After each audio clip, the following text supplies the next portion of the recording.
పృథ్వీరాజ్ చౌహాన్ చేసిన ఈ మూవీ అయితే చాలా బాగుంది బ్రో. ఫస్ట్ టైం నేను చూస్తాను మూవీ అయితే. వేరే దేశాలకు పోయి డబ్బులు సంపాదించుకోవాలి, ఫ్యామిలీని వదిలేసి, ఇల్లుని వదిలేసి, ఉన్న దేశాన్ని వదిలేసి వేరే కంట్రీకి పోతారు వాళ్ళు. బట్ వాళ్ళకి తెలియదు, ఎందుకంటే అదంతా ఫేక్. ఉన్న పైసలంతా అమ్ముకొని అక్కడ పోయి ఆ దేశాలకు పోయి ఉంటారు కదా, ఎంత ఫేక్ భయ్యా. ఈ మూవీలో చాలా మాత్రమే హీరో ఎంత కష్టపడ్డాడో పృథ్వీరాజ్ చౌహాన్, వాళ్ళ ఫ్రెండ్ కూడా, వాళ్ళ అన్నదమ్ములు అందరూ వేరే దేశానికి పోయి కష్టపడి ఇంటికి సంపాదించుకొని పెట్టుకుందామని అనుకుంటారు. కానీ వాళ్ళు అనుకున్నంత ఫెయిల్ అయిపోతుంది. అక్కడ నుంచి కష్టాలు ఎంతో పడతాడు. గొర్రెపోతూ మనిషిని ఎట్లయితే వేస్తారో సేమ్ దీనిలో మనిషికి గొర్రెకి పెద్ద తేడా ఏం లేదు. ఇద్దరు ఒక్కటే లెక్క చూపించారు భయ్య. సినిమా అయితే అల్టిమేట్గా ఉంది. సెకండ్ హాఫ్ నుంచి అతను ఎలా అయితే పోయాడో ఇండియాకి చాలా అల్టిమేట్గా చూపించారు. మ్యూజిక్ అయితే చాలా బాగుంది. ఖచ్చితంగా థియేటర్కి వచ్చి చూడాల్సిన ఫిలిం మాత్రం భయ్యా. ద గోట్ ఆఫ్ లైఫ్ సినిమా చూసాను భయ్యా, మామూలు లేదు భయ్యా. సూపర్ భయ్యా, సూపర్. మామూలు చెప్తున్నాం కదా భయ్యా. ఆ డైరెక్టర్ గారు తీసారు, బ్లెస్ చేశారు. మ్యూజిక్ రెహమాన్ గారు మ్యూజిక్ అంటే మామూలు ఉండదు, ఒక రేంజ్ లో చూపించారు. అబ్బా, ఫస్ట్ నుంచి లాస్ట్ వరకు కూడా ఎక్కడ కూడా అసలు బయటికి వెళ్ళడానికి కూడా చాయిస్ లేదు. సూపర్ చేశారు. గొర్రెలు నిజంగా గల్ఫ్ కంట్రీలకు వెళ్తున్నారు చాలా మంది పాపం, పనుల కోసం ఏదో డబ్బులు సంపాదించాలని. కానీ అక్కడ ఎన్ని ఇబ్బందులు పడతారో ఎవరికీ తెలియదు. కానీ డబ్బు డబ్బు డబ్బు అంటారు జనాలు. కానీ నిజంగా చూపించారన్న డైరెక్టర్ గారు, చాలా బాగా చూపించారు. ప్రతి పేమే పెద్ద షాట్ చూపించారు. అబ్బా, నిజంగా పృథ్వీరాజ్ గారు హీరో గారు యాక్టింగ్ అబ్బా అబ్బా అబ్బా. శివపుత్రులో మన విక్రమ్ గారి యాక్టింగ్ ఎలా ఉందో అంతలా ఉందండి. అపరిచితుడు ఒక రేంజ్ లో ఉందండి యాక్టింగ్, సూపర్. దయచేసి మాత్రం ఎవరు కూడా, నేను చెప్తున్నాను, ఒక భారతీయుడిగా చెప్తున్నాను, ఎవరు కూడా గల్ఫ్ దేశాలకు వెళ్ళేటప్పుడు మాత్రం జాగ్రత్తగా చూసుకొని, మంచిగా చూసుకొని, జాగ్రత్త చూసుకుని వెళ్ళండి. దయచేసి మాత్రం అయితే వెళ్ళొద్దండి. మన భారతదేశంలో బోర్డు జాబులు ఉన్నాయండి, అక్కడికి ఎందుకు బతకడం, ఇక్కడ బతకొచ్చు కదా. బోర్డు పనులు ఉన్నాయండి. ఎక్కడి నుంచో వచ్చి మన భారతదేశంలో బతుకుతున్నారు, ఇక్కడి నుంచి వెళ్ళిపోయి ఎక్కడి నుంచి బతకడం కాదు. ఎందుకు రాలేదు? బోర్డు డబ్బులు వస్తున్నాయి, కష్టపడిన వాడికి ఎక్కడైనా పని దొరుకుతుంది. కష్టపడకుండా తాగి తిరిగితే ఎవరికి పని దొరకదు. కానీ దయచేసి మాత్రం చెప్తున్నాను, భారతీయుడిగా చెప్తున్నానండి, ఎక్కడికి వెళ్ళొద్దండి. మీరు భారతదేశంలోనే ఉండండి, ఇక్కడే బోల్ పనులు ఉన్నాయి. అది చెప్తున్నానండి. సూపర్ అండి. కాంటెంట్ అబ్బా. డైరెక్టర్ హీరో గారు యాక్టింగ్ సించిగారండి. ఫస్ట్ నుంచి అమలాపాలు అమ్మ బాబు, ఆ సాంగ్ ఉంటుంది, ఆ నీటిలో పడే సీన్ ఉంటుంది, సూపర్. మామ చెప్తున్నాను కదా. మ్యూజిక్ అబ్బా, హయర్ రెహమాన్ గారు ఎక్కడ ఉన్నారు కానీ సార్ సూపర్ సార్. మ్యూజిక్ మాత్రం అద్దరు కొట్టేశారు సార్. ఇంకా అబ్బా, బ్లెస్లీ గారు మిమ్మల్ని చూడాలి సార్, సూపర్ చూపించారు సార్. డైరెక్షన్ అబ్బా అబ్బా అబ్బా అబ్బా అబ్బా. ఆ గొర్రెలు అబ్బా, ఒంటులు, ఆ వాడలు, అవి మొత్తం ఎడారి ఒక రేంజ్ లో ఉందండి. సూపర్. ప్రతి మనిషి చూడాలా, ప్రతి వ్యక్తి చూడాలా, ప్రెస్ తో చూడాలా, లవర్ బాయ్ తో చూడాలా, అందరూ కూడా చూడవలసిన సినిమా ద గోట్ ఆఫ్ లైఫ్. మంచి మూవీ ఈ వారంలో వచ్చింది. బుక్ మై షోలో బుక్ చేసుకుని మరి చూడండి the goat of life. So ఏంటంటే wishing goat life all the best. ఇంకోటి అంటే గోట్ లైఫ్ అంటున్నారు. చాలా మందికి గోట్ అంటే మీనింగ్ తెలుసో తెలీదు. అలాగే నేను అంత గొప్ప ఏం కాదు. నాకే ఇంట్లో రీసెంట్గా మా ఇంట్లోనో లేకపోతే మా ఫ్రెండ్స్ ఎవరు చెప్పారు, గోట్ అంటే గ్రేటెస్ట్ ఆఫ్ ఆల్ టైమ్స్ అని మీనింగ్ అనుకుంటా. సో పృథ్వీరాజ్ గారు ఈ సినిమా ఆల్రెడీ చెప్పేశాను, చూసాక కూడా వాళ్ళకి ఆ సినిమా పెర్ఫార్మెన్స్ గురించి ఆ స్థాయి లేదు. ఇంకోటి అంటే అమలా పాల్ గారు కూడా చాలా రోజులు స్క్రీన్లో మనకి one of the thorough performance from south India. So she is one of my favourite performance. ఇంకా రఘువరన్ బీటెక్ లో కూడా మనం చూసాం ఫస్ట్ పార్ట్ లో, అది పర్ఫార్మెన్స్ ఎంత బాగుంటుందో. సో ఏంటంటే ఈ సినిమా నేనేం చెప్తానంటే, ఎవరు చూడాలంటే మ్యూజిక్ లవర్స్, వినసొంపు మ్యూజిక్ వినే చెవులున్న ప్రతి ఒక్కరు, అంటే మన ఇళయరాజా గారి మ్యూజిక్, ఏఆర్ రెహమాన్ గారి మ్యూజిక్, ఎంఎం కీరవాణి గారి మ్యూజిక్, మన మిక్కీ జే మేయర్ గారి మ్యూజిక్, మన గోపి సుందర్ గారి మ్యూజిక్, వీళ్ళందరూ మ్యూజిక్ ఎంత ఎంజాయ్ చేస్తే ఈ సినిమా డెఫినెట్గా చూడాలి. ఇది ఒక సినిమాగా చూడకండి, ఒక realistic story, the struggles faced by common man. All the best. Thank you so much. Hello bro. Cinema భయ్యా, ఇప్పుడు 2 గంటల 53 నిమిషాల సినిమా ప్రసాద్ ఐమాక్స్లో చూసి బయటకు వచ్చిన వెంటనే నేను ఇంకా అదే ఎడారిలో ఉన్నట్టు అనిపిస్తుంది సినిమా. అంత న్యాచురల్గా, అంత రియలిస్టిక్గా. సునీల్ కేఎస్ డిఓపి విజువల్స్, ఆయన ఇంతకుముందు 2 మలయాళ సినిమాలు చేశాడు, మన తెలుగులో డబ్బై. విజువల్స్, రసూల్ పుక్కటి గారి సౌండ్ డిజైన్ కానీ, ఏఆర్ రెహమాన్ గారి మ్యూజిక్ కానీ, విత్ బ్యాక్గ్రౌండ్ స్కోర్, అమలాపాల్ గారి కంటితో చేసే నటన, అండ్ పృథ్వీరాజ్ సుకుమారన్ గారిది through out the movie. Body transformation మొత్తం క్లారిటీగా చూపించారు భయ్య. ఇంకొకటి ఏంటంటే నేను చెప్పాలనుకుంది, మన దేశంలో ఉంటూ మన దేశంలో బతకడానికి చాలా ఉన్నాయి సోర్సెస్. ఎవరో జాబ్ ఇప్పిస్తారని చెప్పేసి వాళ్ళకి డబ్బులు కట్టి వీళ్ళకి డబ్బులు కట్టి అక్కడెక్కడో అలాంటి దుర్భర జీవితం బతకకండి, ఇక్కడే బతకడం మంచిదని నాకు అనిపించింది. సినిమాలో కూడా మెసేజ్ అది మంచి సర్వైవల్ డ్రామా, తెలుగులో మంచిగా చేశారు, డబ్బింగ్ అంతా బాగుంది సినిమా, entire film. The goat life సినిమా చూసిన నాకు చాలా అంటే చాలా బాగా నచ్చింది నిజంగా. అంటే డైరెక్టర్ గారు ఇలాంటి స్టోరీని తీయడం, ఒక నోవెల్ నుంచి అలా అనుకొని ఆ స్టోరీని నిజంగా కళ్ళకు కట్టినట్లు చూపించడం అనేది నాకు చాలా అంటే చాలా బాగా నచ్చింది. సో సినిమా అయితే వేరే లెవెల్ ఉంది. చెప్తున్నా కదా, ఇంటర్వెల్ ముందైతే ఒక సాంగ్ ఉంటుంది భయ అమలపాల్ గారితో, అబ్బాబాబా మామూలుగా కాదు ఆ సాంగ్ అయితే పిచ్చెక్కిపోతారు కుర్రాళ్ళందరికీ. అమలపాల్ని చూస్తూ ఇలా చూస్తూనే ఉంటారు ఆ సాంగ్ మొత్తంలో, కిస్ సీన్లు కానీ అవి కానీ ఇదంతా ఎంజాయ్ చేస్తారు. ఇదంతా పక్కన పెడితే స్టార్టింగ్ నుంచి ఎండింగ్ వరకు ఒకటే ఎమోషన్ భయ, సాడ్ ఎమోషన్ బాగా అనిపిస్తుంది. అంటే ఇప్పుడున్న వాళ్ళందరికీ ఇప్పుడు లైక్ ప్రతి ఒక్కరు దుబాయ్కి పోతే అంత శాలరీ వస్తుంది, సౌదీకి పోతే ఇంత శాలరీ వస్తుంది, గల్ఫ్ పోతే ఇంత శాలరీ వస్తుంది, ఎక్కువ శాలరీతో ఆశ పెట్టించి అలా అక్కడ లైఫ్ మొత్తం అబ్బా చుట్టంత అమ్మాయిలతో లైఫ్ ఎంజాయ్ ఉంటుంది అనుకుంటారు. అదంతా కాదు, చెప్తున్నా కదా, అదంతా మీ భ్రమ అంతే. అక్కడ పడే కష్టాలు కానీ దారుణాలు అంటే దారుణంగా ఉంటుంది. అదంతా డైరెక్టర్ గారు థియేటర్లో చూపించారు, నాకు చాలా బాగా నచ్చింది. హీరో పృథ్వీ అన్న నువ్వు గ్రేట్ అన్న. అంటే హీరో పర్ఫార్మెన్స్కి ఆస్కార్ వచ్చినా కానీ తక్కువే అనిపిస్తుంది. ఎందుకంటే అతను ఆ క్యారెక్టర్లో సినిమా అంటే ఇష్టం, సినిమా అంటే కష్టం, సినిమానే ప్రాణం అనుకుంటూ తన రియల్గా తన ఇన్వాల్వ్ అయిపోయి చేసింది చూడండి. అతని క్యారెక్టర్ అతను బాధపడుతుంటే మాకు బాధ వేసింది, అరే ఇలా ఎందుకు జరిగింది ఇదేంటి అని అయితే అనిపించింది. సో చెప్తున్నా కదా, ఇప్పుడున్న జనరేషన్కి ఏం కావాలంటే entertainment, enjoy, comedy, fun, romance, fighting ఇవన్నీ ఉండాలి. కానీ ఇవన్నీ లేకుండా కూడా ఒక కంటెంట్తో, ఒక నిజం ఎమోషన్తో సినిమా మొత్తం ఆడించేసి చూడండి. గ్రేట్ యాడ్స్ ఆఫ్ డైరెక్టర్ గారు. ఏఆర్ రెహమాన్ మ్యూజిక్ కూడా చాలా అంటే చాలా బాగుంది. సో నేను ఫైనల్గా ఒకటి చెప్తున్నా, ఈ సినిమాని ఎలాంటి చూడాలంటే పిల్లలు, పెద్దోళ్ళు, పెళ్ళైన, పెళ్ళికాన్న, లవర్లైన, బ్రేకప్ అయిన, ఆఖరికి ముసలోళ్ళు కూడా ఫస్ట్ వెళ్ళి సినిమా థియేటర్లో చూడండి. అందరికి నచ్చే సినిమా ఇది. Thank you. సినిమా బాగుంది, ఎమోషనల్ మూవీ, చాలా బాగా నచ్చింది. సో పృథ్వీరాజ్ మనకి అంత బాగా తెలియకపోయినా మలయాళంలో సూపర్ స్టార్ లెక్క. చాలా మంచి కాన్సెప్ట్ సినిమాలు తీస్తాడు, చాలా మంచి సినిమాలు తీస్తాడు. సో ఈ సినిమాలో కూడా ఎమోషనల్గా చాలా బాగుంది, స్క్రీన్ ప్లే బాగుంది.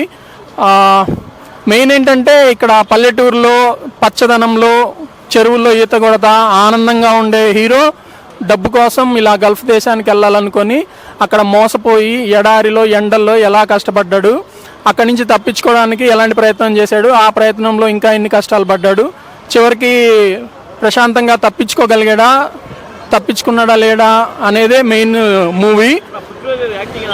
పృథ్వీరాజ్ గురించి చెప్పక్కర్లేదు, పృథ్వీరాజ్ గ్రేట్ యాక్టర్, చాలా మెథడ్ యాక్టింగ్, అసలు జీవించాడనే చెప్పాలి. ఎంత కష్టపడ్డాడంటే చాలా సన్నగా అయిపోయి, మనకి సినిమాలో కూడా ఉంటుంది, సినిమా స్టార్టింగ్లో వేసుకున్న ప్యాంటే మళ్ళీ లాస్ట్లో వేసుకుంటే అంటే ఊరికి వచ్చేటప్పుడు ఆ ప్యాంటే వేసుకోవాలనుకుంటాడు, అది ఇంకా నడుము చాలా తగ్గిపోయి సన్నగా అయిపోయి ఆ ప్యాంట్ కూడా పట్టదు, జారిపోతుంటుంది. చాలా కష్టాలు, చాలా కష్టపడి చేశాడు. మేకప్ అంతా బాగుంది. ఫ్లాష్ బ్యాక్లో రొమాన్స్ కూడా బాగానే వర్కౌట్ అయింది. కొంచెం ఎక్కువ పాలే ఉంది కానీ ఫ్యామిలీతో చూడొచ్చు. వైఫ్ అండ్ హస్బెండ్ రొమాన్స్ నీట్గానే ఉంది, ఫ్యామిలీతో చూడొచ్చు. ఎమోషనల్ మూవీ, 2-3 సార్లు ఏడ్చాను కూడా, చాలా కనెక్ట్ అయింది. సో ఏంటంటే గల్ఫ్ దేశాలకు వెళ్ళే వాళ్ళు జాగ్రత్తగా ఉండాలి, తెలివిగా ఉండాలి, ఊరికే నమ్మేసి ఎలా పడితే అలా వెళ్ళకుండా జాగ్రత్తగా వెళ్ళాలనేది సినిమా. అన్న ది గోట్ లైఫ్ చాలా ఎమోషనల్ క్యారీ చేశానండి. పృథ్వీరాజ్ వన్ మ్యాన్ షో, అలాగే ఏఆర్ రెహమాన్ గారు మ్యూజిక్ మాటకం చాలా సూపర్గా ఇచ్చారు. అలాగే అమలాపురం ఉన్న చిన్న క్యారెక్టర్ కూడా చాలా సూపర్గా ఉంది. మనం ఏంటంటే మనం ఇప్పుడున్న జనరేషన్ ఫారిన్లో వెళ్ళి మనము ఎక్కువ డబ్బులు సంపాదించుకోవాలి సంవత్సరం 2 ఇయర్స్లో అని చెప్పి ఎలా మనం తప్పు చేస్తున్నామో అలాంటిది ఇప్పుడున్న జనరేషన్ చాలా చూడదగ్గ సినిమా అండి. చాలా సూపర్ ఎమోషనల్ క్యారీ, నాకైతే చాలా ఎమోషనల్ అనిపించిందండి. ఎందుకంటే ఎంత చాలా సూపర్ అండి. ది గోట్ లైఫ్ అందరు చూడదగ్గ మూవీ అండి, ప్లీజ్ వాచ్, చాలా సూపర్ అండి. బ్రో ఇప్పుడే చూశాను గోట్ లైఫ్, నిజంగా చాలా బాగుంది. మన కుటుంబాన్ని, దేశాన్ని వెళ్ళి ఎక్కడో అరబ్ కంట్రీలో జాబుల కోసం వెళ్తే అక్కడ పడే బాధని క్లియర్గా కళ్ళతో చూపించారనమాట. చాలా అంటే చాలా పెయిన్ఫుల్ లవ్ స్టోరీ అనమాట. ఇది ఒక రియల్ స్టోరీ అనమాట. ఆ రియల్ స్టోరీని తీసుకొని డైరెక్టర్ గారు నిజంగా చాలా అసలు థియేటర్ అంతా సైలెంట్ అనమాట, అంత బాగా చూపించారు.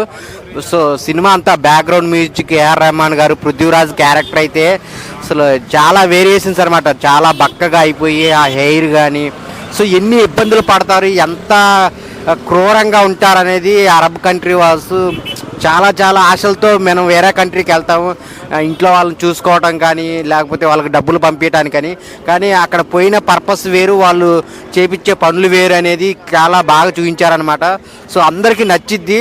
ఇదిగో ఈ సినిమా చూసిన తర్వాత గల్ఫ్ కంట్రీ కాదు కదా, ఆ పేరు ఎత్తడానికి 10 తరాలు పట్టిద్ది అనమాట. అంత పెయిన్ఫుల్ స్టోరీ అనమాట. చాలా అంటే చాలా బాగుంది. అందరు థియేటర్కి వచ్చి చూడండి. గల్ఫ్లో ఎన్ని కష్టాలు ఉంటాయి, ఎంతగా ఇబ్బంది పెడతారనేది చాలా బాగా చూపించారు. సో అందరు థియేటర్కి వచ్చి చూడండి ద గోట్ లైఫ్. అన్న గోట్ లైఫ్ అన్న సినిమా మామూలు లేదన్న సినిమా, అసలు నెక్స్ట్ లెవెల్ అనిపించింది అన్న. అంటే మెయిన్గా అన్న అసలు కోట్లు సంపాదించాలి, లక్ష్యాలు సంపాదించాలని ఉన్న ఆస్తులు తాకట్టు పెట్టి మరీ వెళ్తారు కాన, అలాంటి వాళ్ళు ముందు చూడాలన్న ఇలాంటి సినిమా. అంటే మనం మీ నుంచి ఏమో అనుకొని వెళ్తాం కానీ ఆడిపోయినాక ఇలా మనం అనేది చాలా బాగా చూపించారన్న డైరెక్టర్ గారు. మీకు హ్యాట్స్ ఆఫ్ అని చెప్పుకోవచ్చు. అండ్ పృథ్వీరాజ్ సుకుమార్ అన్న, అంటే పేరు పలకడానికి వస్తలేదు కానీ మీ యాక్టింగ్ మాత్రం చించేశారన్న. మీ పర్ఫార్మెన్స్ నెక్స్ట్ లెవెల్. ఆయన చేసిన ఎమోషన్ సీన్స్ కానీ అసలు నెక్స్ట్ లెవెల్ అనిపించింది అన్న. అంటే ఓవరాల్గా మంచి స్టోరీ అన్న, ట్రూ ఇన్సిడెంట్స్ తోటి తీశారంట. సో బాగుంది. మ్యూజిక్ ఏఆర్ రెహమాన్ గారు కూడా ఉన్నారంట. సో చాలా బాగా కొట్టారన్న మ్యూజిక్. అండ్ ఒక 3-4 మెంబర్స్ చుట్టే తిరుగుతుంది అన్న మూవీ మాత్రం. చూస్తున్నంతసేపు చాలా ఎంగేజింగ్ ఉంటుంది. సో ప్రతి ఒక్కరు చూడాల్సిన సినిమా అన్న. చాలా ఎమోషనల్ ఉంది, చాలా బాగుంది. భయ గోట్ లైఫ్ సినిమా చూసిన మామూలు అల్టిమేటెడ్ భయ. 3 hours ఉంది. 3 hours కూడా మామూలు లేదు ఎక్కడ. అసలు నిజంగా యాక్టింగ్ తోటి సినిమా మాత్రం తీసుకెళ్లారు. అసలు సినిమా ఇంత లాంగ్ ఉంది అనుకున్నా కానీ సినిమా మాత్రం నిజంగా అసలు అల్టిమేటెడ్ భయ. నిజంగా అమలపాల్ యాక్టింగ్ కానీ, అసలు పృథ్వీరాజ్ క్యారెక్టర్ కానీ ఎవ్రీథింగ్ సూపర్ డిఫరెంట్. అసలు స్టోరీ అయితే అల్టిమేటెడ్, డైరెక్షన్ అయితే వేరే లెవెల్ ఉంది. ప్రొడక్షన్ వాల్యూస్ కానీ, బ్యాక్గ్రౌండ్ మ్యూజిక్ కానీ, ఆర్ఆర్ కానీ అబ్బో చెప్పుకోకపోతే చాలా బాగుంది. ఆ ఎమోషన్ సాంగ్స్ కానీ ప్రతిది కూడా చాలా బాగుంది. ప్రతి ఒక్కరు చూడండి. సినిమా 3 hours ఉంటుంది కానీ మొత్తం సినిమా మాత్రం ఒక లెవెల్లో తీసుకొని నిజంగా చాలా మంది ఆశతో దుబాయ్ కానీ వేరే కంట్రీలకు వెళ్ళే వాళ్ళు కూడా ఈ వీసాలు కానీ పాస్పోర్ట్ల వల్ల చాలా స్ట్రగుల్స్ పడే వాళ్ళు ప్రతి ఒక్కరు చూడాల్సిన సినిమా భయ్య. మెయిన్ అవుట్ ఆఫ్ కంట్రీ వెళ్ళే వాళ్ళు మాత్రం తప్పకుండా చూడాల్సిన విషయం ఉంటుంది. ఎందుకంటే మనం అవుట్ ఆఫ్ కంట్రీకి వెళ్ళినప్పుడు ఎలాంటి ఇబ్బందులు పడతాం, ఏంటి అసలు వీసా వల్ల ఎన్ని స్ట్రగుల్స్ వస్తాయనేది మాత్రం క్లియర్గా చూడండి. నిజంగా చాలా మంది ఉంటారు ఇప్పుడు ఏమంటారు ఇట్లా మన ఒక కమిట్మెంట్ అనేది లేకుండా వెళ్ళిపోతుంటారు. అంటే ఎవరో వీసా మీద వెళ్ళిపోవడం వల్ల అక్కడ ఎంతమంది ఎలాంటి ప్రాబ్లమ్స్ ఫేస్ చేస్తారు అనేది కానీ చాలా డిఫరెంట్గా చూపించారు, చక్కగా చూపించారు. నిజంగా ఏంటంటే వీసా వేరే వాళ్ళ వీసా మీద వెళ్తే ఎలా ఉంటుంది అనేది క్లియర్గా చూపించి చాలా బాగుంది. నిజంగా సినిమా అయితే అల్టిమేట్ భయ్య, నాకు బాగా నచ్చింది భయ్య. ద గోట్ లైఫ్ ఇప్పుడే సినిమా చూసి వస్తున్నా. ద గోట్ లైఫ్ అంటే ఏంది అసలు టైటిల్గా అర్థం కాలేదు నాకు. సినిమాకి వెళ్ళిన తర్వాత తెలిసింది భయ్య. డబ్బు సంపాదించాలి అనే ఆశతో కొంతమంది ఉంటారు పాప. వాళ్ళు ఇల్లు తాకట్టు పెట్టుకొని ఉన్న బంగారం తాకట్టు పెట్టుకుని దుబాయ్ ఫారెన్ అలా వెళ్తారు. వెళ్ళి అక్కడ ఎన్ని స్ట్రగుల్స్ ఫీల్ అవుతారు అన్నదాన్ని సినిమా కళ్ళ కట్టడి చూపించారు. నిజంగా అయితే ఇంటర్వెల్ సెకండ్ హాఫ్ చూస్తే మాత్రం ప్రతి ఒక్కరు కూడా కంటతాడు పెట్టుకుంటారు. నిజంగా బయట కంట్రీలకు వెళ్ళాలంటే ఎంత భయపడాల్సిన పరిస్థితి ఉందంటే నిజంగా అది చాలా మందికి తెలియదు. ఏదో డబ్బులు వస్తాయి, ఎక్కువ జీతాలు వస్తాయి అని చెప్పేసి ఆశ పెడితే వెళ్ళిపోతారు భయ్య. కానీ ఈ సినిమా చూస్తే మాత్రం నిజంగా ప్రతి ఒక్కరు ఏడుస్తారు. అంత బాగా కరెక్ట్ అయింది. పృథ్వీరాజ్ యాక్టింగ్ అయితే మాత్రం నెక్స్ట్ లెవెల్. అంతే నిజం చెప్పాలంటే ఆయన పర్ఫార్మెన్స్ కానీ అసలు ఆయన బాడీ ఎట్లా అయిపోయాడు అన్న దాన్ని నిజంగా అల్టిమేట్ అంటే అల్టిమేట్. సెకండ్ హాఫ్ మాత్రం అల్టిమేట్ భయ్య. ఖచ్చితంగా డబ్బులు ఎక్కువ సంపాదించాలనే ఆశతో బయట దేశాలకు వెళ్ళే ప్రతి ఒక్కరు కూడా ఖచ్చితంగా ఇలాంటి సినిమాలు చూడాలి, తెలుసుకోవాలి. చాలా అంటే చాలా ఇబ్బందులు పడతారు. ఖచ్చితంగా ఈ సినిమా ప్రతి ఒక్కరు చూడండి. సినిమా అయితే మాత్రం నిజంగా చాలా అంటే చాలా బాగుంది. సూపర్ భయ్య. Thank you. ఇప్పుడే ద గోట్ మూవీ చూసిన. నిజంగా అంటే ఇక్కడ మన దేశమే చాలా బాగుంది కదా బ్రో. మన దేశంలో ఉండి ఏదో ఒక పని చేసుకుని అంటే ఏం పని చేసినావు అని కాదు, మన దేశంలోనే చాలా బాగుంది కదా. ఎక్కడో వెళ్ళి నిజంగా ఒక గొర్రె లైఫ్, నిజంగా ద గోట్ లైఫ్ అని అన్నా కదా, ఒక గొర్రె జీవితం ఎంత దారుణంగా ఉంటుందో దానికంటే ఒక రెట్టింపు చూపించాడు భయ్య. నిజంగా అసలు ఏం యాక్ట్ చేశాడు భయ్య పృథ్వీరాజ్. కళ్ళకు అద్దినట్టుగా మొత్తం ఎమోషనల్. అసలు కళ్ళలో నీళ్ళు వచ్చినాయి భయ్య. ఆ ఎడారిలో అన్ని రోజులు ఇబ్బంది పడి వాటర్ కోసం పాపం అసలు ఏం అనిపించిందంటే అసలు మీరు చూడాలి భయ్య. ఇలాంటి సినిమాలు చూడాలి. నేను చాలా రోజుల బ్యాక్ మారియన్ అని మన ధనుష్ని మూవీ చూసిన. ఆ మూవీ చూసినప్పుడు కూడా క్లైమాక్స్లో చాలా ఫీల్ అయినా, చాలా బాధపడ్డా. దాని తర్వాత చాలా రోజుల తర్వాత నేను చాలా ఫీల్ అయినా బ్రో ఈ మూవీ చూసి. నిజంగా మన దేశంలోనే బాగుంది కదా బ్రో, చాలా బాగుంది మన దేశంలో. ఏముంది మనకు నచ్చిన లైఫ్ ఇది. మనం ఇక్కడే పుట్టించాడు, ఇక్కడే పెరగాలి, ఇక్కడే సావాలి, ఇక్కడే అన్ని చేయాలి కదా. ఎక్కడో వెళ్ళి డబ్బులు సంపాదించాలని అక్కడ ఎన్నో ప్రాబ్లమ్స్ ఫేస్ చేసి ఏడ్పించాడు భయ్య. నిజంగా పృథ్వీరాజ్ అయితే చాలా ఏడ్పించాడు. ఆ డైరెక్టర్కి అయితే హ్యాట్స్ ఆఫ్. ఆ ఏఆర్ రెహమాన్ మ్యూజిక్ ఎట్లాగో తోపు, అది వేరే విషయం. ఆ మరియన్లో కూడా ఆయన మామూలు ఇవ్వలేదు, బట్ ఇందులో మాత్రం గుండెలు పిండేసిండు, అసలు మామూలు లేదు. మనోడు వచ్చి ఒక ఫోన్ కాల్ మాట్లాడుతున్నప్పుడు అమలపాల్ ఒక వాయిస్ మాట్లాడుతుంది, కళ్ళల్లో నిజంగా నీళ్ళు వచ్చేసినాయి భయ్య, అంత డెప్త్ ఉంది. సూపర్ హ్యాట్స్ అప్ మూవీ, అసలు చాలా గొప్ప మూవీ భయ్య. గోట్ మూవీ చూసిన ఫస్ట్ ఆఫ్ ఆల్ డైరెక్షన్కి హ్యాట్స్ ఆఫ్ చెప్పాలి. పృథ్వీరాజ్ గారి డెడికేషన్కి మాత్రం మన 100కి 200 మార్క్స్ వేసేయచ్చు. మళ్ళీ ఇంకోటి ఏఆర్ రెహమాన్ గారి మ్యూజికల్ ఎవరైతే మిస్ అవుతున్నారో కంపల్సరీ థియేటర్కి వచ్చి చూస్తే ఏఆర్ రెహమాన్ గారి మ్యూజికల్ మీరు మంచిగా ఎంజాయ్ చేస్తారు. మళ్ళీ ఇంకోటి ఏంటంటే ఇలా పృథ్వీరాజ్ గారికి ఎప్పుడైతే ఏడుస్తాడో అప్పుడు మన కళ్ళకి నీళ్ళు వచ్చేస్తాను. నేను ఇంకా ఎమోషనల్గా ఫీల్ అవుతున్నా. బయటకు వచ్చి కూడా ఫస్ట్ హాఫ్ కంటే సెకండ్ హాఫ్ ఇంకా వేరే లెవెల్ ఉన్నది. మనం ఒక ఎడారిలో పోతే ఎట్లయితే ఇబ్బంది పడతామో, మనం అక్కడ ఉండి మన పృథ్వీరాజ్ గారు ఎట్లయితే ఇబ్బంది పడుతున్నా మనం ఆ ఫీల్ అవుతామో, ఎప్పుడైనా సరే థియేటర్లో మనకి ఆ మూవీ ఏదైతే కనెక్ట్ అవుతుందో ఆ మూవీ మాత్రం బ్లాక్ బస్టర్ హిట్. మొన్న గామి ఎట్లయితే మనకి బ్లాక్ బస్టర్ హిట్ అయిందో డిఫరెంట్ ఫిలింగా, ఈ మూవీ కూడా అంతే డిఫరెంట్ ఫిలిం అవుతుంది. మళ్ళీ ఒకప్పుడు ఒక హాలీవుడ్ రేంజ్ మూవీస్ అని చెప్పేసి అంటున్నారు కాదు, మన ఇండియన్ రేంజ్ మూవీస్. ఇది ఇండియన్ రేంజ్ వేరే లెవెల్ వెళ్ళిపోతుంది, హాలీవుడ్కి ఈక్వల్గా ఇస్తుంది మూవీస్. చాలా మంచిగా ఉంది. పృథ్వీరాజ్ గారికి మళ్ళీ ఏఆర్ రెహమాన్ గారికి సినిమాటోగ్రఫీకి మళ్ళీ డైరెక్షన్ మాత్రం 100కి 100 మార్క్స్. కంపల్సరీ థియేటర్లో వాచ్ చేయాలి. మామూలు ఓటీటీ వస్తే వెయిట్ చేసే అవసరం లేదు. థియేటర్లో ఎంజాయ్ చేసే వాళ్ళకి కంపల్సరీ మంచి మ్యూజికల్ ఫీస్ట్ అండ్ మళ్ళీ ఇంకో పృథ్వీరాజ్ గారి యాక్టింగ్ మాత్రం వేరే లెవెల్. కంపల్సరీ థియేటర్కి వచ్చి వాచ్ చేయాలని కోరుకుంటున్నాను. థ్యాంక్ యూ అన్న. ది గోట్ లైఫ్ నిజంగా అంటే సినిమా ఎట్లుందంటే అసలు మిరాకిల్ అన్న. బ్యాక్గ్రౌండ్ మ్యూజిక్ కానీ పృథ్వీరాజ్ గారు అయితే జీవించేశారు. ఆ కష్టాలు మాత్రం అసలు ఏంది అనుకుంటాం మనం, అరే ఇండియా నుంచి ఎక్కడికైనా పోవచ్చు, వేరే చోట పోతే డబల్ పైసలు వస్తాయి అవి అని ఆశపడతాం. కానీ ఆ కష్టాలు చూపిస్తే నిజంగా అరే ఉందాం రా భయ్, మన ఏరియాలో మన ఊర్లో మన గల్లీలో ఈయననే బతుకుతాం రా భయ్, ఆడికిడికి పోయి ఆ పైసలు ఈ పైసలు అని ఆశపడాడు ఎందుకు, ఊర్లు ఇడిచి ఊర్లో పోతారు. నిజంగా అంటే ఉన్న చోట గంజి నీళ్ళు తాగైనా ప్రశాంతంగా బతకాలి. పృథ్వీరాజ్ గారు మాత్రం జీవించేసినారు ఈ సినిమాలో మాత్రం. నిజంగా ఏదో ప్రతి రోల్లో ప్రతి ఫ్రేమ్లో ఆ బ్యాక్గ్రౌండ్ మ్యూజిక్ కానీ, ఆర్ఆర్ కానీ, ఆ కలర్ కానీ అబ్బా మస్తు వేసారు భయ్. ఆ సినిమా మాత్రం ఆ ఎడారిలో ఆ సీన్లు చూస్తే పిచ్చెక్కి పోతే ఖచ్చితంగా కంట్లో నీళ్ళు వస్తాయి. విదేశాలకు వెళ్ళినారు మన వాళ్ళు, చాలా ఎంజాయ్ చేస్తారు, మంచిగా ఉంటారు, వాళ్ళకేం డబల్ పైసలు వస్తాయి అంటారు. కానీ నిజంగా విదేశాలకి వెళ్తే ఒకవేళ వాళ్ళకి మనతో అవసరం ఉంటేనే వెళ్ళాలి, కానీ మనం బానిసలుగా వెళ్ళి ఆ కష్టాలు వద్దు. ఒకప్పుడు మన దేశమే మన ఇండియల్నే బానిసత్వంగా చాలా మన వాళ్ళు పురాణ కాలంలో పెద్దవాళ్ళు బతికినారు. సో మనం ఇంకా మళ్ళీ వేరే దేశాలకు వెళ్ళి ఆ బానిస బతుకొద్దని సినిమాలో మాత్రం మంచిగా పర్టికులర్గా చూపించినారు. లవ్ స్టోరీ కూడా అమలపాల్ది చాలా మంచిగా అనిపించింది. ఇంకా ఏఆర్ రెహమాన్ అంటే ఇంకా చెప్పనక్కర్లేదు, ఆయన మ్యూజిక్ తోటి ఇంకా ఎలాంటి వాళ్ళకైనా ఒక ఫీలింగ్స్ ఇట్లా రప్పించేస్తాడు. ఆ ఏఆర్ రెహమాన్ మ్యూజిక్ మాత్రం సూపర్ భయ. హీరో పృథ్వీరాజ్ గారు జీవించేసినారు. ఇంకొక ఆఫ్రికా కంట్రీ ఒక యాక్టర్ కూడా సెకండ్ టాప్ లో మొత్తం అసలు ఏం యాక్టింగ్ అంటే మిరాకిల్ యాక్టింగ్ చేసారు భయ్య. అసలు నిజమా అన్నట్లు అనిపిస్తుంది, యాక్టింగ్ లా అనిపించదు, సినిమాలో ఫీల్ అయితే అనిపించదు. చాలా సూపర్ ఉంది అన్న, చాలా బాగుంది. గుడ్ మూవీ చూసాను భయ్య. సో చెప్పడానికి ఏం లేదు భయ్య, అక్కడ సినిమా చూసేంతసేపు నేను కూడా దారి ఎక్కడైనా కనపడుతుందా అని అనుకుంటున్నాను, కానీ దారి నాకు కూడా కనపడలేదు.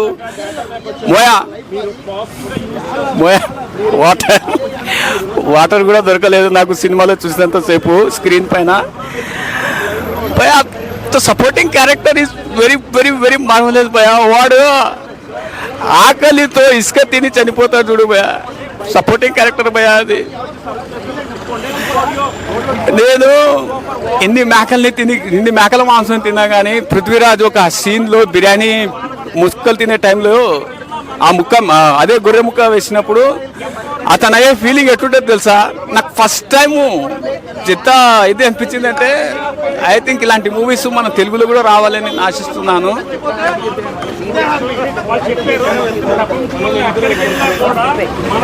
Cot manage I'm sorry, very nice movie అండి. Sorry I can't stop my emotion please. The goat life చెప్పండి. సో మూవీ అయితే చాలా బాగుంది బ్రో, ఎక్సలెంట్ గా ఉంది. హీరో యాక్టింగ్ అయితే నెక్స్ట్ లెవెల్లో ఉంది. Previous movies Salaar movies compare చేస్తే ఈ మూవీలో మాత్రం మా మామూలుగా పర్ఫార్మెన్స్ చాలా బాగుంది. అండ్ డైరెక్షన్ బ్లెస్సీ గారు డైరెక్షన్ అయితే నెక్స్ట్ లెవెల్ ఉంది బ్రోస్, నిజంగా సూపర్గా తీశారు. అండ్ స్టోరీ లైన్ అయితే చాలా చాలా బాగుంది. అండ్ అమలాపాల్ అండ్ హీరో మధ్య జరిగే రొమాంటిక్ మూవీస్ సీన్స్ కూడా చాలా బాగున్నాయి, రొమాన్స్ చాలా బాగుంది. సో గుడ్ మూవీ బ్రో, ఎందుకంటే మిడిల్ ఈస్ట్ కంట్రీస్ వెళ్తే లైఫ్ ఎలా ఉంటుంది అనేది క్లియర్ కట్గా చూపించాడు, కళ్ళకి కట్టినట్టు. సో చాలా మంది పూర్ పీపుల్ ఏం చేస్తారంటే అవుట్ ఆఫ్ కంట్రీస్కి వెళ్ళి మనీ సంపాదించుకోవద్దాం ఉంటుంది, అక్కడ కష్టాలు ఎలా ఉంటాయి, అక్కడ పెయిన్ఫుల్ లైఫ్ ఎలా ఉంటుంది అనేది బాగా చూపించాడు. That's really good. And music కూడా చాలా బాగుంది, మ్యూజిక్ సాంగ్స్ కూడా చాలా బాగున్నాయి. ఏఆర్ రెహమాన్ గారి మ్యూజిక్ చాలా బాగుంది. And overall good movie bro, ప్రతి ఒక్కరు థియేటర్కి వచ్చి చూడండి. సినిమా గురించి తెలుసు చెప్తున్నారు, అదే thank you so much. Already దీని సినిమా గురించి రివ్యూ అని చెప్పడం కన్నా అందరూ ఎంజాయ్ చేసి మరీ చెప్తున్నారు. ఈ సినిమా పృథ్వీరాజ్ గారు పెర్ఫార్మెన్స్ వీటి కన్నా ఆ realistic story, struggles faced by a common man who crosses the boundaries in search of opportunities, వాళ్ళు పడే బాధలు అనేది. భయ్యా ఏం సినిమా, నిజంగా నాకైతే ఈ సినిమా చూసిన తర్వాత అంటే మా చుట్టుపక్కల ఉన్న ఇళ్లలో వాళ్ళు నిజంగా పడిన కష్టాలు, ఎందుకంటే చేసుకోవడానికి పని లేక ఎక్కడో దూరంగా ఎవరినో నమ్మి వెళ్ళి అక్కడ పడే కష్టాలు, నాకైతే చాలా అంటే చాలా కనెక్ట్ అయిపోయింది సినిమా. వేరే లెవెల్ యాక్టింగ్ అన్న, ఆ ముగ్గురు క్యారెక్టర్లు కానీ ఏం రాశాడన్న. కానీ ఇందులో మిస్టరీ ఒక క్యారెక్టర్ అయితే మిస్ అయిపోద్ది మధ్యలో, అది ఎందుకు మిస్ అయ్యిందా అనేది నాకు ఇంతవరకు అర్థం కాలేదు. బట్ ఆ ఫీల్ ఉంటుంది భయ్యా, పీక్స్ అనిపించింది నాకైతే నిజంగా. డైరెక్షన్ కావచ్చు, అసలు అమలపాల్ సాంగ్ ఉంటుంది మధ్యలో, ఒక మంచి సాంగ్ అని, ఆ ఎక్స్ప్రెషన్స్ కానీ, వాటర్లో ఉండే ఒక రొమాంటిక్ సీన్స్ కానీ. ఇంకొకటి రాబందులతో ఒక చిన్న సీక్వెన్స్ ఉంటుంది, ఏం అది విఎఫ్ఎక్స్ రియల్గా చేశారో తెలియదు కానీ వేరే అనిపించింది అసలు. బట్ ఇలాంటి సినిమాలు కూడా చూడండి. సినిమా అంటే not only romance, not only fights, ఒక ఎమోషన్ని క్యారీ చేసి ఇలాంటి ట్రూ స్టోరీలు తీయడం కూడా చాలా రేర్. బట్ సో థియేటర్కి రండి, do support. Hi bro, cinema బాగుందండి. బ్లెస్సీ గారి మూవీని చాలా చిత్రీకరించారు. మన గల్ఫ్లో జరుగుతున్న వాటి గురించి బ్లెస్సీ గారు చాలా బాగా చూపెట్టారు. పృథ్వీ గారి పర్ఫార్మెన్స్ బాగుంది. సినిమా మాత్రం ఎక్స్ట్రాడరీ, సూపర్, చాలా బాగుంది. సలార్ మూవీ కంటే ఈ మూవీలో చాలా ఎక్స్ట్రాడరీగా ఉంది. అమలాపాల్ గారి యాక్టివిటీ ఉంది. మన ఏఆర్ రెహమాన్ గారి మ్యూజిక్ కూడా బాగుంది. హాయ్ బ్రో, ఇప్పుడే ది గోట్ టైప్ లైఫ్ సినిమా చూశాను. ది గోట్ లైఫ్ సినిమా పేరు వచ్చేసి ఆడు జీవితం, తెలుగులో వచ్చేసి. సినిమా అయితే అన్న లాస్ట్ వరకు కంట్లో నీళ్ళు వచ్చేసింది. సినిమా గురించి చెప్పాలంటేనా స్పీక్స్ లెవెల్ అని చెప్తా. పృథ్వీరాజ్ గారికి ఆస్కార్ వచ్చినా తక్కువే, ఎందుకంటే ఇలాంటి సినిమాలు అరుదుగా వస్తాయన్న. ప్రతి ఒక్కరు ఇలాంటి సినిమాలు చూడాలి. ఆయన యాక్టింగ్ అయితే వాల్యూ కట్టలేంది, నేను చెప్తున్నా. పృథ్వీరాజ్ యాక్టింగ్ అయితే వాల్యూ కట్టలేంది అలాంటి సినిమా అయితే నాకు చాలా అంటే చాలా బాగా నచ్చిందన్న. అమలాపాల్ గారి యాక్టింగ్ అయితే అసలు మామూలుగా లేదు. వాళ్ళిద్దరు రొమాన్స్ ఉంటుందన్న ఒక సీన్లో. సినిమా అంటే ఇది సినిమానా అంటే ఇలాంటి సినిమాలు వస్తాయా ఇంకా ఉన్నాయా అనే ఫీల్ ఉంది. సినిమా అయితే మామూలుగా లేదన్న. ఒక లైఫ్ తీసుకుని, ఒక ట్రూ ఇన్సిడెంట్ తీసుకుని ఎక్కడికి తీసుకెళ్లారు. వాళ్ళ రొమాన్స్ అయితే చాలా బాగుంటుంది అన్న. పృథ్వీరాజ్ గారి గురించి చెప్పాలంటే ఆయన చేసిన యాక్టింగ్ అయితే ఎన్ని మార్కులు ఇస్తామనేది ఆస్కార్ వచ్చినా తక్కువ అనిపిస్తుంది. ఆ ఎడారిలో అన్న మన దేశం వదిలేసి వేరే దేశానికి ఎక్కువ డబ్బులు వస్తాయి, గల్ఫ్, దుబాయ్ అలా వెళ్తుంటాం మనము. వెళ్తే ఏం జరుగుతాయి మోసాలు అనేది సినిమా అయితే మామూలుగా లేదన్న. ప్రతి ఒక్కరు ప్లీజ్ ఇలాంటి సినిమాని ఎంకరేజ్ చేయండి. మీ నీరెస్ట్ థియేటర్కి వచ్చి చూడాలని కోరుకుంటున్నాను, ఎందుకంటే ఇలాంటి సినిమాలు అరుదుగా వస్తాయి. డైరెక్టర్కి అయితే ఎవరు తీశారు కానీ తెలియదు, కానీ నాకు పేరు అయితే దండం పెట్టాలనిపిస్తుంది. అండ్ ఏఆర్ రెహమాన్ గారు ఆయన మ్యూజిక్ అయితే అసలు ఇంకా ఆయనకి వాల్యూ అనేది ఎంత బాగా తెలుసు వాళ్ళకి అంటే అంతే బాగా తెలుసు వాళ్ళకైతే. సినిమా అయితే చాలా బాగుందన్న. ప్రతి ఒక్కరు థియేటర్కి వచ్చి చూడాలని కోరుకుంటున్నాను. Thank you.